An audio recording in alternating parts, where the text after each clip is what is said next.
44 nouveaux stagiaires volontaires du corps de la paix ont prêté serment vendredi dernier. Le personnel de l'ambassade des États-Unis, les formateurs et les autorités guinéennes ont assisté à la cérémonie. Mamadou Sadio Baldé commente les images d'Ibrahima Soriseng-Souma. Ces volontaires ont eu une formation de base avant de prendre service. Déjà, ils ont appris à prononcer quelques bouts de phrases.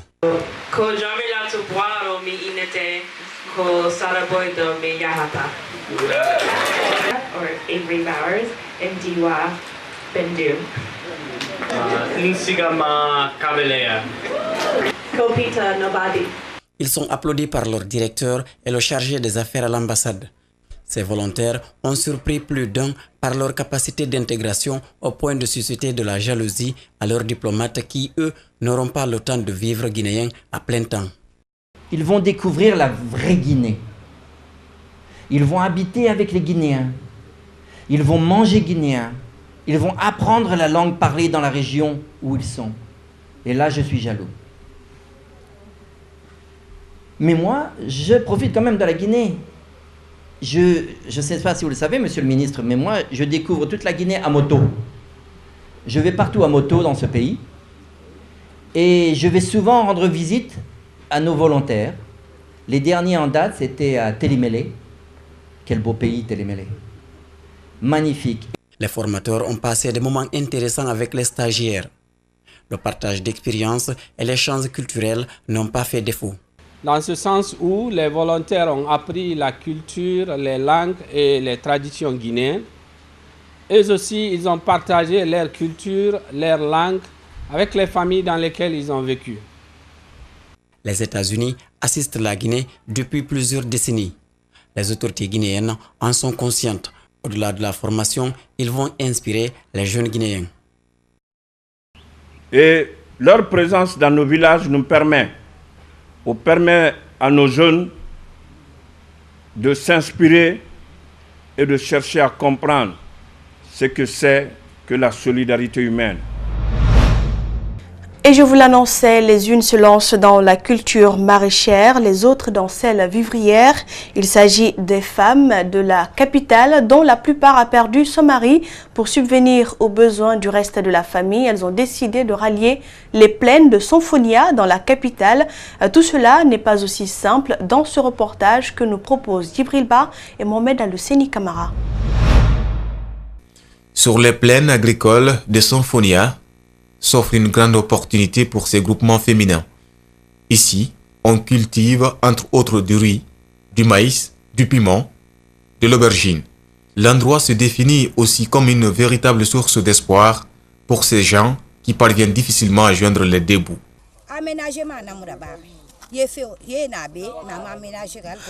Il y a de l'eau, mais pas d'aménagement pour la gérer.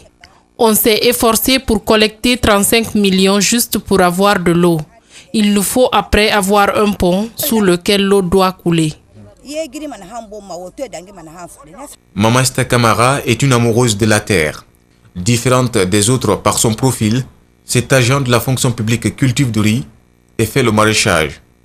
Durant l'année, elle peut réaliser un bénéfice de près de 10 millions de francs guinéens. Cependant, elle n'hésite pas à indiquer les mêmes difficultés. Quand c'est aménagé, nous pouvons faire des tonnages de riz, des tonnages de choses, de légumes ici. Mais ce n'est pas aménagé, on a des petits problèmes qui nous fatiguent. Malgré l'infertilité du sol, ces dames s'en sortent. Les causes de cet état de fait s'expliquent par l'appropriation de toutes les terres arabes par les autorités. Avec le gombo, nous sommes le gombo et le piment qui nous donnent la masse mais qui n'ont pas assez de poids. On a quitté de 700 vers les 900 kilos à l'hectare. Avec le potiron et aubergine, nous sommes partis de 800 vers 2, 3, jusqu'à 7, 8 tonnes. Ce groupe de femmes attend impatiemment l'apport de l'État. Elle sollicite également l'implication personnelle du chef de l'État qui fait de l'agriculture l'une de ses priorités. Insécurité, on en parle dans cette édition. Un jeune se réclamant étudiant en licence à l'université Gamal Abdel Nasser vole un véhicule Land Cruiser. Le vol s'est déroulé nuitamment mardi. Son complice et lui ont été interpellés 2 jours après à la brigade de recherche de Matam. Une satisfaction pour le propriétaire de l'engin qui salue la promptitude et l'efficacité de la gendarmerie. Al-Seni Bari, Mohamed Al-Seni Kamara, plus de détails. Le vol s'est passé à Matam, aux environs de 0h, le mercredi 6 février dernier.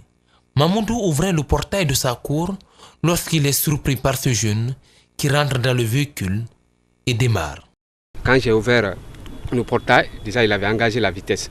Il m'a trimballé, je suis tombé, vous voyez ma main et le visage, j'ai eu des entorses quoi. Aussitôt informé, la gendarmerie se met en branle et entame une filature. Moins de 2 jours après, le véhicule est immobilisé à Kindia. Les auteurs en fuite. La gendarmerie de Mamou et de Kindia a été alertée. Toutes les unités ont été mises en mouvement. Et la brigade de recherche de Matam aussi a été mise à contribution. Donc les investigations nous ont permis de retrouver le véhicule à Colentin, environ 45 km de Kindia. Ce jeune et son complice seront arrêtés quelques heures après à Kisoso, dans la commune de Matoto. Le jeune se dit étudiant à Gamal Abdel Nasser en licence 1, génie industriel et maintenance. J'avais un problème d'argent à la maison et je suis sorti à la maison. Je ne pouvais plus rentrer à la maison. J'ai pris mon sac pour sortir. J'ai décidé que je vais sortir en aventure maintenant. C'est ainsi que j'ai trouvé la voiture garée, il n'y avait personne dedans. J'ai décidé de prendre maintenant. Je suis allé jusqu'à Koya, je lui ai dit de venir m'accompagner, que je serai en aventure comme ça. Il est allé me trouver là-bas maintenant, on est allé ensemble. Le propriétaire de l'engin salue l'efficacité et la promptitude de la brigade de recherche de Matam. Pour ces officiers enquêteurs, c'est l'alerte rapide qui a facilité les recherches. Nous sommes là au service des citoyens et lorsqu'ils ont des problèmes, c'est d'alerter vite pour que nous aussi nous puissions agir vite. Les enquêtes devraient se poursuivre pour déceler les éventuels complices.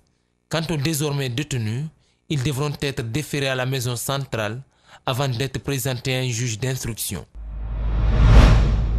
Nimba d'Or 2018, la cérémonie initialement prévue en février est reportée au mois de juin prochain. L'événement qui récompense les meilleurs sportifs de l'année souffre de manque de financement selon les organisateurs et l'annonce a été faite ce vendredi par l'association de la presse sportive de Guinée.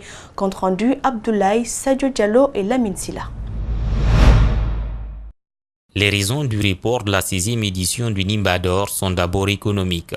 C'est ce qu'explique Mamadou Bouri Diallo, secrétaire général de l'association de la presse sportive de Guinée. Nous avons fait face à des contraintes budgétaires dans l'organisation du Nimba d'Or 2018 et en concertation avec les partenaires, nous avons jugé nécessaire de décaler un peu la date de l'organisation. Au lieu que ça ne soit au mois de février donc, le Nimba d'Or 2018 sera organisé le samedi 8 juin 2019. Lors des précédentes éditions du Nimba, certains nominés ne prenaient pas part à la cérémonie de récompense.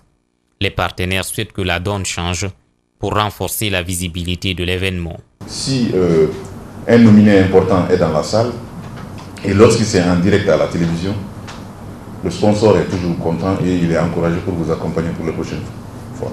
Si toutes ces années, les meilleurs sportifs guinéens ont été récompensés sur l'année civile, à partir de la prochaine édition, la saison sportive sera celle prise en compte. À partir du prochain Nimba, ce ne sera plus sur l'année que les sportifs seront récompensés, mais à partir du mois d'août-septembre jusqu'au mois de mai, qui correspond un peu à la saison sportive. Renforcer le battage médiatique autour de l'événement à travers des retransmissions en direct de la cérémonie prévue le 8 juin prochain au CCFG est l'autre innovation annoncée par l'association de la presse sportive de Guinée.